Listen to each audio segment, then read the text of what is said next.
Hey guys, it's Drew again. I wanted to do a video response for LouRok TV and just thought it'd be kind of fun to get involved here. Lou wants us to do a video of uh, ultimate lineup doing using nothing but game used or relic cards, and I really thought this was cool. I've seen lots of guys do their own version of it, and it's been really impressive, some of the stuff that's out there. But if you've been following my channel, you know that I'm not a modern collector at all. I've got my Griffey stuff, but that's about as modern as it gets, and I'm pretty much vintage. I'm also a minimalist collector. I don't have thousands and thousands of cards, trying to get down to only 100 outside of what's in sets or my Griffies. And so I have one relic card, and it would be kind of hard to show a whole lineup. I did have a suggestion from John, Wade Boggs fan, which I appreciate, to do just one, like Bugs Bunny. It was the entire lineup in an old cartoon, but I don't know if that's going to work, but I do appreciate the suggestion, John. But anyway, I thought, what am I going to do? I need to get some. So I asked my son. I said, hey, do you got any ideas of what I could use for relic cards? And he asked me if there was any cards of pictures of me. So I didn't think that was funny, but now I'm not going to show pictures of me, but I thought, you know what, I didn't want to lose out. One of the biggest driving forces as us as collectors is FOMO. It's the fear of missing out. We want to be involved. We want to do something. So I thought, I may fudge on the rules a little bit. It's not exactly what you're looking for, Lou, but I thought I'm going to give it a shot. Why not? So what I did was I went online, and I went to the most trusted possible source you can get online to look for authentic game used materials or anything baseball related. I went to Craigslist, and I was like, hey, Craig, do you know anybody that's got stuff? Anyway, a guy, he messaged me back, and he said, hey, dear the Drew, I've got some stuff for you. And I thought it was all authenticated by him, and I thought, well, I'm gonna go ahead and do this. I'm gonna show this. So I spent a little money.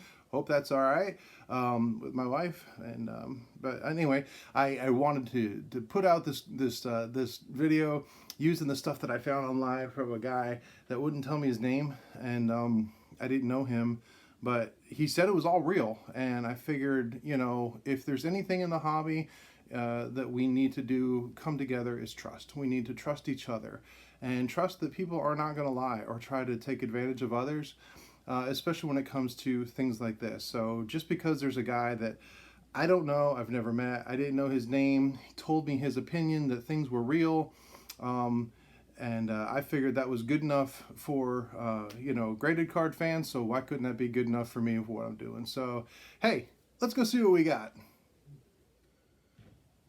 All right, guys, so let me show you what I got. Now, I will say, Lou, if you don't find that this is appropriate or qualifies for your contest, I completely understand. It's okay not to enter. I just really wanted to get involved, and I thought some of this guy, the stuff that this guy got for me was super cool, really unique. I'm pretty sure some of it is one-on-one stuff, but so what I'm going to do is I actually, like I mentioned, only have one card that's had game use stuff on it, so I will show that throughout this. But what I do is I actually have actual relics. I'm talking like actual things used by the actual players, and yes, they're not embedded into cards, but I guess a little super glue or something, and I could take care of that. But just how cool is this? So anyway, I'm going to lead off with one of my favorite players of all time. There is Mr. Pee Wee Reese. There's his 41 play ball rookie.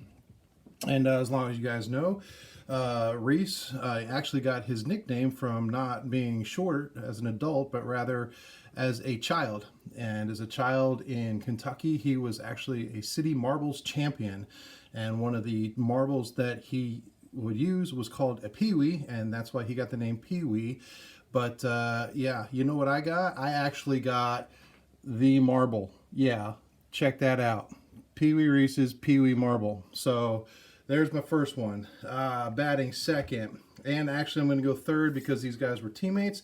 They came up, played almost their entire careers together. They're both in the Hall of Fame, both played for only one team. And we're going to go with my second baseman, Craig Biggio, and my first baseman, Jeff Bagwell. And here's examples of the rookie cards. But but yeah, they were a deadly lineup put together. They were just dominating. It was in the National League at the time, and just put fear into pitchers. And as a result, they, along with Derek Bell, were actually nicknamed the Killer Bees. And oh yeah, now I had to be really careful handling this, but I actually was able to procure the actual Killer Bees. And I'm pretty sure that the stingers were removed for the safety of the general public.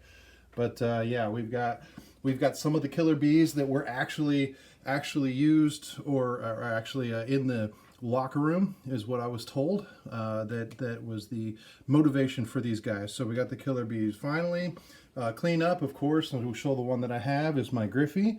It's got a game used jersey and bat nip. Happy to show this one off.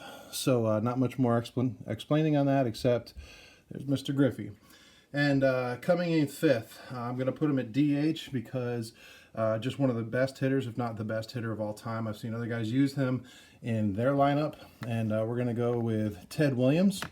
And Ted Williams, actually, what I was given by this gentleman who is nameless, apparently, was actually, when he was in the batting cage, he liked to focus. His focus, and what he would do is he would always have a toothpick, and his toothpick, he would gnaw on it and chew on it. And I actually have a real toothpick that was used by Ted Williams, and you can see that it was used. This is not just some run of the mill, because you can see one end is actually splintered and rather sharp, and so I got to be careful of that. And I got to say, as far as splinters go, I would call that one splendid. So coming in after him, one of the greatest hitters of all time, one of the greatest of our generation, if you've been around for a little bit, and I'd like to introduce to you the true home run king, Mr. Barry Bonds. And Mr. Bonds had an amazing career, and you know, he did something that not a lot of people could do.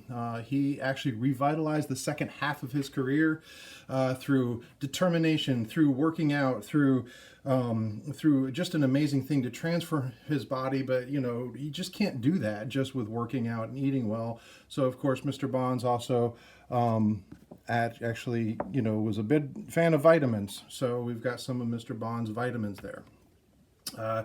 And I would guess, or venture to guess, that Bonds would have a pretty good chance of seeing good pitchers, because batting behind him, the greatest home run hitter of his generation and many others, Mr. Babe Ruth. And Mr. Babe Ruth, we're going to put him there.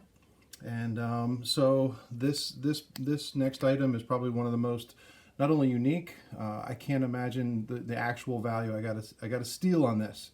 A steal is what I got. As you know, Mr. Ruth was a great home run hitter, a great pitcher before he became a full-time hitter with the Red Sox.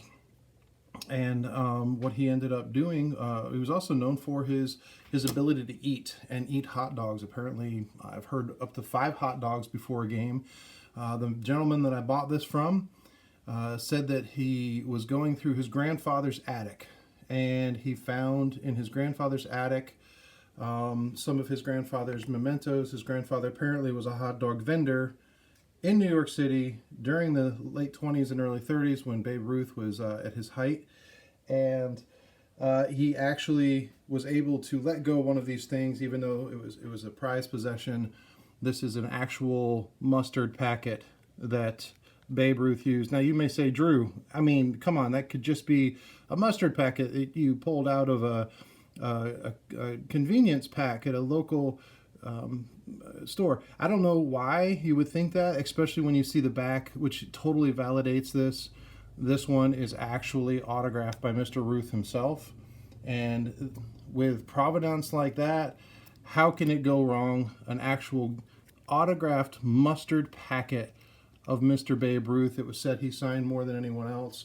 And I believe it when you see this. So coming up next, third base. I've seen this player come up a number of times in other videos. One of the greatest defensive third basemen of all time. I'd like to introduce to you Mr. Brooks Robinson. And Mr. Brooks Robinson played with the Orioles, World Series champion, MVP. And, you know, I've seen guys that have shown a number of different Robinson items out there. I've seen Robinson game used bats. I've seen Robinson game used jerseys or even pants, and known as the human vacuum cleaner. But I dare to say, has anybody actually seen a Mr. Robinson vacuum used lint ball? And Lou, you said no dirt, but you didn't say anything about lint. Apparently, Mr. Robinson has a cat that happens to be the same color as my daughter's cat. But yeah, come straight from the actual human vacuum cleaner's vacuum cleaner. And yeah, anyway, so finally at catcher, and how else do you put anybody else in here but the greatest catcher revolutionized the game. And I now show you, well, Johnny's bench. You guys be good.